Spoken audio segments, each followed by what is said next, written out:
story you are about to hear is true. The names have been changed to protect the innocent. Fatima Cigarettes, best of all king-size cigarettes, brings you Dragnet on both radio and television.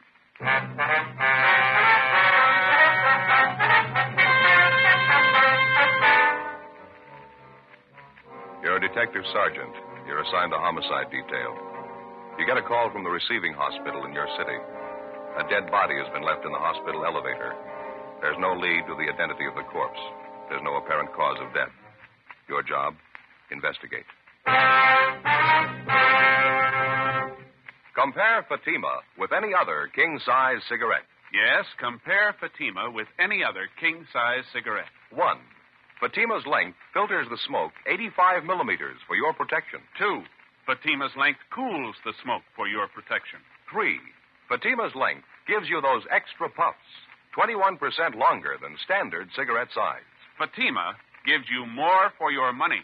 And in king-size Fatima, you get an extra mild and soothing smoke, plus the added protection of Fatima quality.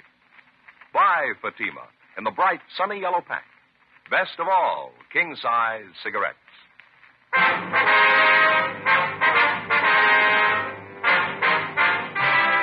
Dragnet, the documented drama of an actual crime.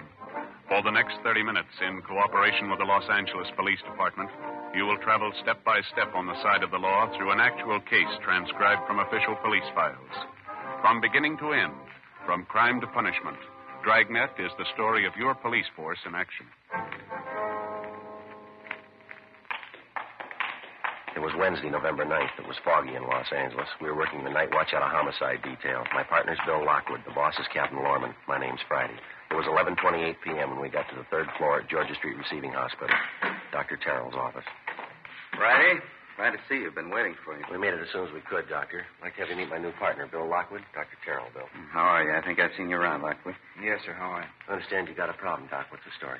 Odd one. Happened a few minutes after 11. You want to sit down a minute? I'll fill you in before we go back and take a look at the body. Thank you very much. I understand it's a woman, that right? Yeah, Grace Morgan. She's the night nurse on duty. She told me she was sitting at the desk checking over some patients' cards. It was about 5-10 minutes after 11 when she heard the elevator come up. Mm-hmm. She heard the elevator stop and the doors open. Kept on checking the cards there, didn't pay any attention to it. And then she realized nobody got out of the elevator. She looked up, and the elevator doors were still open. She saw this young woman slumped over in a wheelchair sitting there in the elevator. The woman was alone, was she? That's right. The nurse went over and wheeled her out of the elevator. The woman was wearing a nightgown, a bathrobe over that. She was unconscious. Nurse called me. The two of us took the woman into a treatment room. I examined her. She was dead. Any indication how long? The body was still warm. She'd only been dead a short time. Any idea of the cause of death? I noticed a couple of abrasions on her right shoulder, another one in the right temporal region. Not positive, but I don't think any of them were severe enough to cause death. No other markings at all? No, she seemed to have been in good physical condition. Noticed a strong smell of alcohol, though. Could be she'd been drinking. Is the nurse pretty sure the woman came up the elevator alone? Possibility one of the attendants might have brought her up? No, I checked with the attendant on duty down in the first floor lobby, Ray Collins. He didn't bring her up. He said a man came in the lobby about 11 o'clock. Said he had a sick woman out in his car. He asked for a wheelchair to bring her in. Ray asked if he could help, but the man said he'd take care of it. That's all Ray knows about it. He let the man have a wheelchair, then he went in the back room to change some linens on the ambulance stretcher. Mm-hmm. Any possibility one of the other attendants might have brought her up in the elevator? No, Collins was the only attendant on duty. Mm-hmm. I'd like to talk to him. Is he still around? Yeah, I knew you'd want to see him. He was off duty 11:30. I held him over. He's down at the corner having a sandwich. He'll be back in a few minutes. And what do you figure, Doctor? Think the woman could have operated the elevator herself? Possible. Not too probable, though. It's a self-operating elevator, automatic. Mm-hmm. Someone could have wheeled the woman into the elevator, pushed the button for the third floor, and then stepped back. Would have taken her straight up. Yeah. The nurse is sure the elevator didn't go back down after it got up here, huh? Positive. She heard the elevator doors open. They stayed that way. She kept waiting for someone to come out, and that's what attracted her attention. How about identification? Did the woman have a purse with her or anything like that, Doc? No, all she had was what she was wearing, nightgown, slippers, and bathrobe. Let's go back and have a look. I'll show you. Okay, thank you. You say the only markings on the body are those abrasions on the shoulder and the forehead. Yeah, that's right. And you don't think that's why she's dead? You got any ideas at all? I wouldn't want to say, Lockwood. Strange one. Going to have to wait for the autopsy. Well, how about the wheelchair the woman came up in, Doc? Where's it now? Back here in the same room with the body. I gave notice it wasn't to be touched. I knew you'd want to check. Oh, fine. In here. All right to smoke in here? Yeah, sure. All right. Want a cigarette? No, thanks. Bill? No. Over here on the table. Nurse put the woman's clothing over there. Nightgown, slippers, bathrobe. I see. Seems to be a fairly young woman. I'd say in her early 30s. Nice-looking girl. Well-groomed. Knows her hair and fingernails. Well kept. And bruise there on her head. Took a pretty good blow to cause that, wouldn't you say? Yeah, might even be worse than it looks. Hard to say right now. Other abrasions I was telling you about, right here along the clavicle, seem to be fairly distinct. 3 or 4 of them. That's all of them, huh? That's it. Like I say, we'll know more after they post the body. Take a look at the clothing over here. Want to check over the bathrobe, Bill? Yeah. There's no label here. Size marking, though. Size 34. Just an ordinary rayon nightgown. Seems to be fairly new. It's not damaged. Nothing on the bathrobe, Joe. Both pockets empty. No visible markings. Manufacturer's label here. Fairly common trade name. Laundry marks? No, none showing. We can have the crime lab check them over. How about the slippers? No, it's the same. Nothing. You fellas want me to notify the coroner? No, we'll get it, Doc. We have to call in for the crime lab crew anyway. Looks like a rough one. We don't even know what we've got. I can't figure it. If somebody murdered the woman, why'd they bring her here to die? Yeah. If she was sick or hurt and they were worried enough about it to bring her here, why'd they want to get rid of her? Leave her alone in an elevator. Yeah. Doesn't make sense. Somebody's got something to hide. Sure could use a lead. Man puts her on the elevator and sends her up 3 floors. Don't know who she is, how she died. Don't even know where she came from. Well, there's no choice. We'll just start at the beginning. Yeah? Ground floor. 11:52 p.m. The receiving hospital attendant, Ray Collins, returned, and we interviewed him in Dr. Terrell's office. He told us substantially the same thing the doctor had told us. At a few minutes past 11 o'clock that night, a man entered the lobby of the hospital and asked for a wheelchair to move a patient up to the 3rd floor. Collins stated he gave the man the wheelchair. The man refused his offer of assistance, and Collins went on about his work. He didn't see the patient. He didn't see any car parked outside, and he was able to give us only a partial description of the man himself. A male Caucasian, about 35 years old, short, heavy build, dark hair. The crew from the crime lab arrived and began their investigation. The body was photographed and fingerprinted, and the wheelchair was also dusted for prints. The clothing was packed up to be taken downtown for further examination. After the men from the crime lab left, Bill Lockwood began a canvass of the immediate neighborhood for possible witnesses. Meantime, I checked with the rest of the hospital personnel and the patients. They could tell me nothing. 12:30 a.m., I met Bill back at Dr. Terrell's office. How'd you do, Joe? Any luck? Talked to the nurses and some of the other attendants. They couldn't help any. Checked with the dispatcher on incoming and outgoing ambulances. Nothing there. What about you? No good. Most of the business places around here are locked up. Talked to the newsboy down at the corner. He was about the only one on the street. He didn't see anything. Sure going slow, isn't it? Might give Bergman a call, see if he's got the woman's prints classified yet. How about the coroner? Show up yet? Yeah, I think he's in there now. Yes, ma'am. Give me station 2557. Yeah, that's right. Latent print. Hi, let me talk to Bergman, please. Right. Yeah, Dean, Joe Friday. No, we're still over at the hospital. You do any good on those prints? Uh-huh. Yeah, that's what we figured. How about her print? Okay, Dean, thanks. Yeah, right. Well, we're still batting 1,000. What do you say? They make her prints? Nothing in records on her. Dean's going to send along a set to Washington, see if they got anything. How about the wheelchair? Any prints there? Well, the nurses and Doc Terrell's, that's all. We figured on that, didn't we? Lousy luck. Sure is. I checked with missing persons while you were out. There's nothing there either. Well, that about finishes up here, huh? Yeah, we better get back to the office. Joe? Yeah, I Don. think I got something for you here. Yeah? Nurse at the switchboard got a call a minute ago. Man's voice wanted to know the condition of Carla Cheswick. Mm-hmm. Nurse checked the list of patients, didn't find anyone by that name. The man insisted she's here. The nurse asked him what time the woman was admitted to the hospital. He told her 11 o'clock tonight. Yeah? The man said, I know she's there. I brought her myself.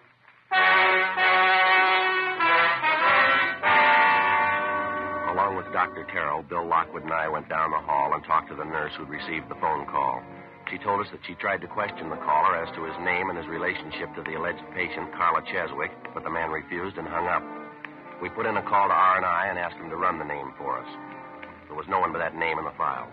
We went back to the doctor's office and started checking through the telephone directories. In the northwestern section, we found a listing for a Mrs. Carla Z. Cheswick on North Capitol Avenue. We called the number, but there was no answer. Then we checked with the office, told them what we had, and that we were going to follow through on it. 1:18 a.m. It was only a possibility, but it had to be checked out. Bill Lockwood and I left Georgia Street Receiving Hospital, got in the car, and drove out to the address on North Capitol Avenue. It was a large apartment house, fairly new. The name on the mailbox for apartment 18 was Mrs. Carla Cheswick. We rang, but there was no answer. We finally had to get the manager out of bed, a Mrs. Herbert. We identified ourselves and explained the reason for our visit. She got a pass key, showed us upstairs to the second floor, and let us in apartment 18. There was no one there, but there was evidence of a recent party within a matter of hours. Half-filled cocktail glasses, an empty whiskey bottle, a glass bowl containing partially melted ice cubes. An end table in the corner had been overturned. In the bedroom, women's clothing was scattered on the floor and on the dressing table. On the mantel in the living room, there was a picture of a woman. Did you notice anything unusual about her at that time, Miss Herbert? I mean, anything out of the ordinary? No, don't think so. She'd been drinking some. I'm pretty sure of that. But that's not unusual for Mrs. Cheswick. She drinks quite a bit. Parties and things. Runs around a lot. Yes, ma'am. You didn't notice anything about her face? No cuts, bruises, anything like that? No, nothing like that. Why? And you told us she had quite a few men friends. Do you know any of their names, where they live? No, can't say if I do. She was just one of the tenants. I didn't try to get acquainted. Didn't have much in common with her. The other tenants didn't either, matter of fact. She kept pretty much to herself, her and her friends. Mm-hmm. I see. Now, about this party she had last night, Miss Herbert. You say you don't know who was there with her? No, I'm afraid I don't. When I called her on the phone to ask her to quiet things down, I heard that one man's voice talking. That's about all, though. I couldn't tell you who was there. Well, is there anyone at all that you know of that was close to her? I mean, someone we could talk to about her. Well, her husband, I suppose. He's the only one close to her I know. He comes around every month and takes care of the rent. Kind of a peculiar thing, but I never questioned it. I figured it's their business, live and let live. You have any idea where we can find the husband? No, I'm not sure. He works at a machine shop out near Glendale. I have his home address in my rent book downstairs if you want it. Yes, ma'am. We'd like to have that if we could. Would you happen to know how Mrs. Cheswick and her husband got along? I mean, the separation of theirs. Was it friendly, or did they still quarrel quite a bit? No, as far as I know, they got along all right, as long as they didn't have to live together. Poor Mr. Cheswick, I feel sorry for him. He's going to take it hard. His wife, I don't know whether to blame or pity her. She was a terrible disappointment to him. That's so? I had a long talk with him once. Seemed like such a nice man, hard worker. And his wife, he was so disgusted. I mean, drinking all the time, going out with different men. Bitter disappointment. He told me how he felt. Well, did he seem violent on the subject? I mean, did he feel anger toward his wife? Would you No, just pity. He said he'd rather have her dead than go on the way she was. We checked through the dead woman's apartment for names and addresses of some of her men friends, but we found nothing. The crew from the crime lab went over the apartment thoroughly. The only evidence found were fingerprints on some of the cocktail glasses. Along with the apartment manager, Mrs. Herbert, we went downstairs, and she gave us Mr. Cheswick's home address and also his place of employment. 2:30 a.m. We got to a phone and called Cheswick's home, but the people he was staying with told us that he wasn't there. He was working the all-night shift at a farm implement factory on Glendale Boulevard. 3:05 a.m.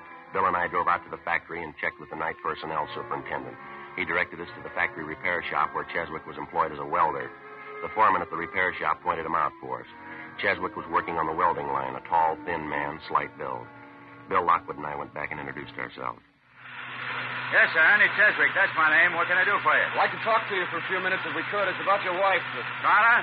What's the matter? Is she in trouble again? Well, it might be better if we could step outside and talk. It won't take very long. All right, I got to finish up this little job here if you don't mind waiting. A couple of pieces of tubing. It won't take a minute. Sure, you go right ahead. You might stand back a couple of steps. This thing pops a little. Okay, thanks.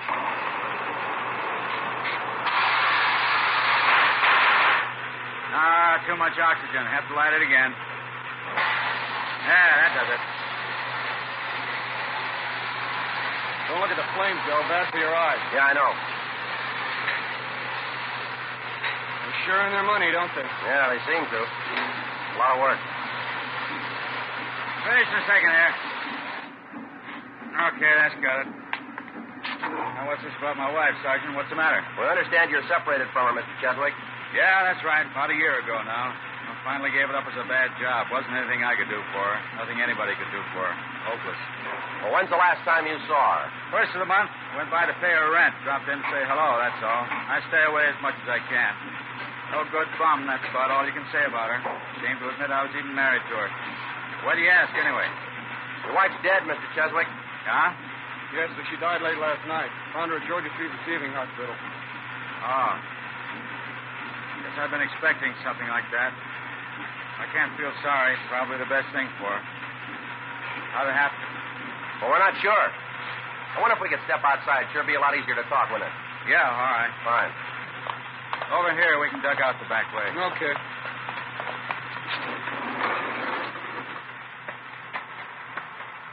say they found her at Georgia Street, huh? What was it? She in an accident? Oh, so it doesn't look like that. We're going to have to wait for the coroner's report. What time do you check in at night for work, Mr. Cheswick? You're supposed to be on the job by 10 o'clock. I punched in before that tonight. Why? A routine question. I suppose the men around the plant will vouch for you. You checked in at 10 and you've been here ever since? Yeah, that's right. You can ask any of them. What's the pitch? You think I had something to do with it? Carla getting killed? Well, we didn't say that, Cheswick. Your wife's dead, and we have to check on all the leads, all the possible suspects. Well, I don't know how it happened, but I didn't have any. I lived 9 years with her. Lousiest 9 years of my life. Booze, parties, going out all the time. She wasn't a wife. She didn't know what the word meant. I understand she's been running around with different men lately. Do you happen to know any of them? No, I don't know. I couldn't care less. Stupid dame, Sergeant. That's the easiest way you can let her off. I tried to make a go of it. Wasn't any good. I worked for her, tried to give her everything she wanted. Didn't make any difference. Yeah? She's a bum. Some of them must be born that way, a bum dame. I could have killed her. I had reason enough to. I didn't. How about your wife's drinking habits? She do most of it at home, or did she go out to bars? Always at the bar. Only one place she ever went to. A place on 8th and Rosewood, right on the corner. Went there all the time, 6, 7 nights a week. She'd hang over the bar all night. I'd like to put up with that for 9 years, huh? Drinking, going off somewhere on weekend. Well, how come it lasted that long, Cheswick? I don't know. I guess I should have had my head examined. Just a bum. I figured I could change her. Kept trying. Never worked out. After the drinking, she'd have these terrific headaches. It'd make her sick. I'd stay home from work and take care of her, wait on her hand and foot. She'd always make promises, nothing but a liar. As soon as she got well, she'd start it all over again. Same thing. Yeah. Just a bum, a tramp. No good at all. No good. She's a tramp. No good tramp. Cheswick? Mr. Cheswick, is there anything we can do? Carla. She's dead. Carla.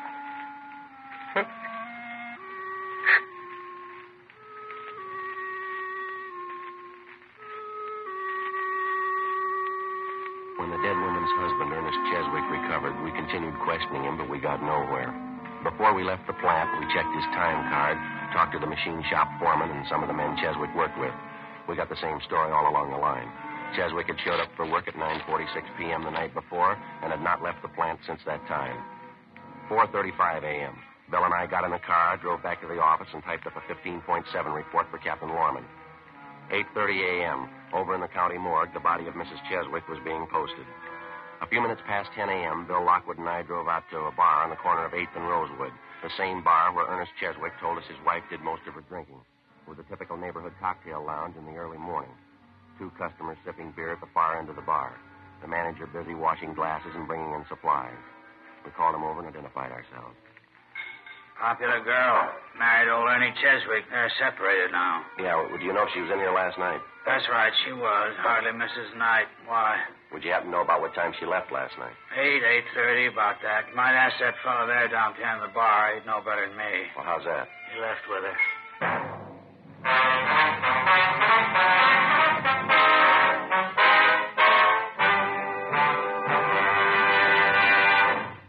You are listening to Dragnet, authentic stories of your police force in action. To show our confidence in Fatima, we make this money-back guarantee. Buy a pack of Fatimas. Enjoy Fatima quality, extra mildness, and superbly blended tobaccos.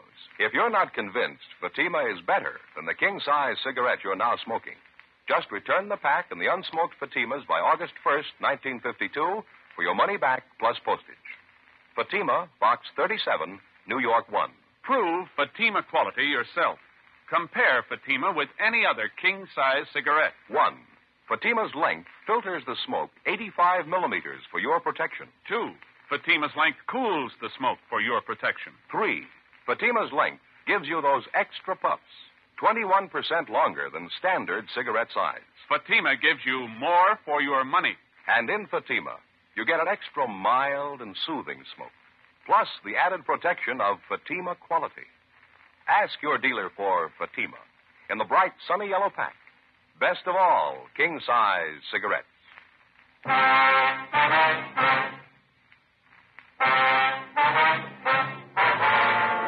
November 10th, Thursday, 10:14 a.m. The manager of the cocktail lounge pointed out the man at the end of the bar who was supposed to have left the place shortly after 8 o'clock the night before with the dead woman, Carla Cheswick. Bill Lockwood and I went up to the man, identified ourselves, and questioned him briefly. He appeared tense and highly nervous. He told us his name was John Gables, an assistant sales manager for a downtown jewelry concern. He didn't deny that he was in the bar the night before, but he refused to admit that he left with Mrs. Cheswick. He insisted he didn't even know her. We asked him to account for how he spent his time the night before, but he refused. We got in the car and drove downtown to the city hall. While Bill took the suspect to the interrogation room, I stopped by the R&I counter and had to make a run on Gables. He had no previous criminal record.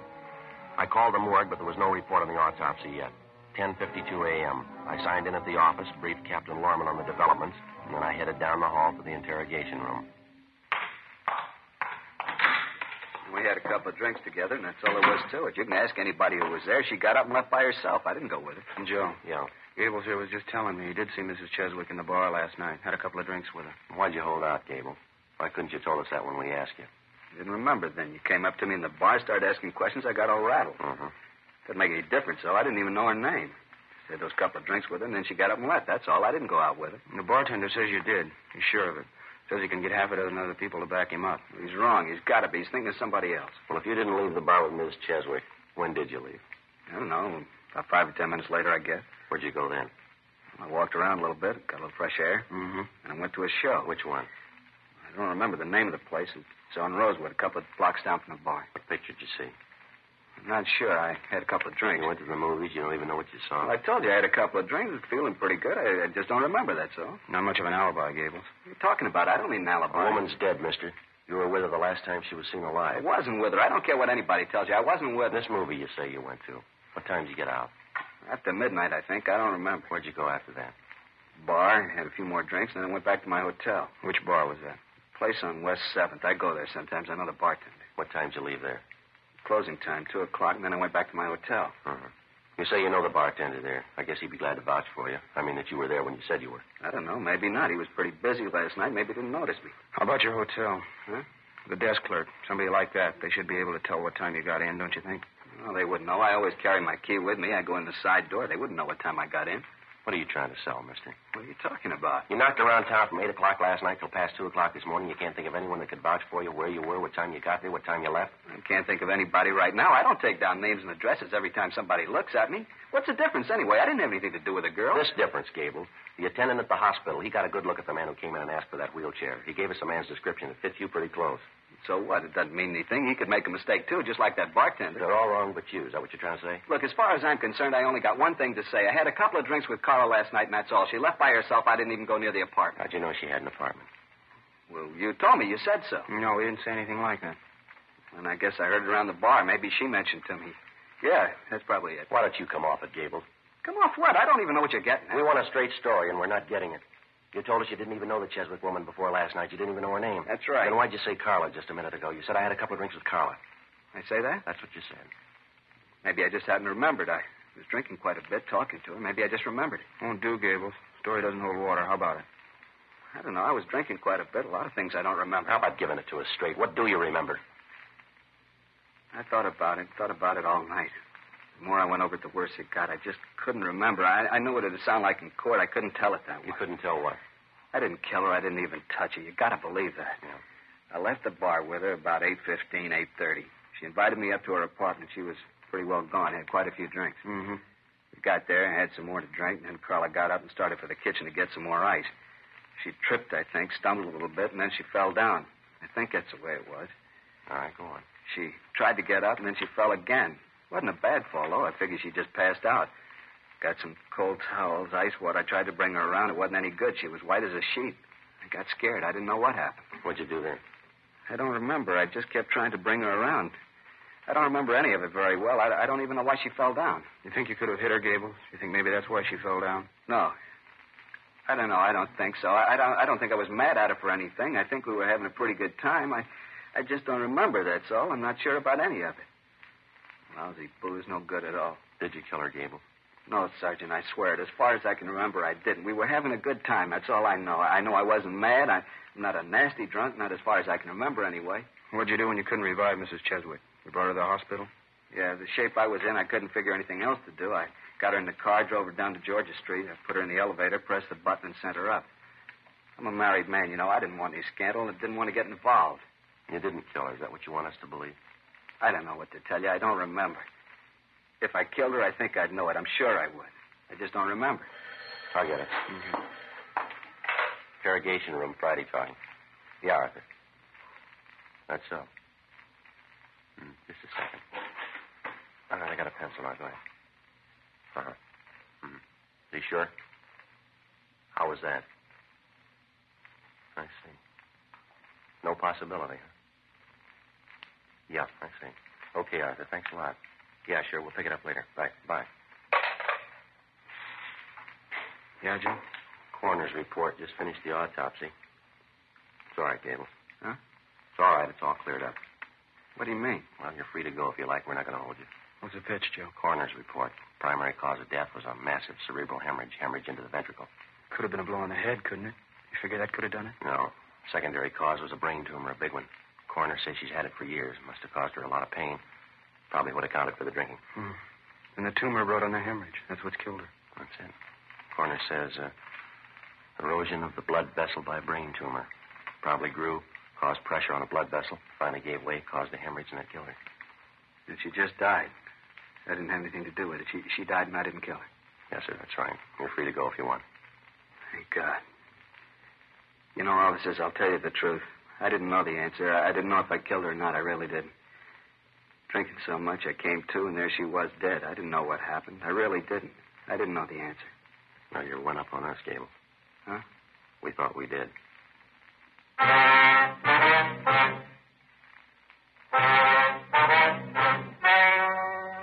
The story you have just heard was true.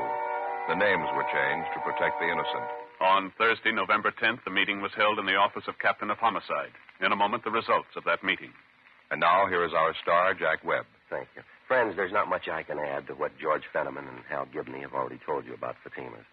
If you smoke them, I know you'll agree with me that Fatima is the best of all king-size cigarettes. If you haven't tried them yet, well, there's only one way to prove it to yourself, and that's to buy a pack and give them a try. I wish you would kind of check up on what we've been telling you. Compare Fatimas with any other king-size cigarette. You'll like Fatima's better flavor and aroma. It's extra mild and soothing smoke. In Fatima, the difference is quality. Buy a pack tomorrow. Fatima.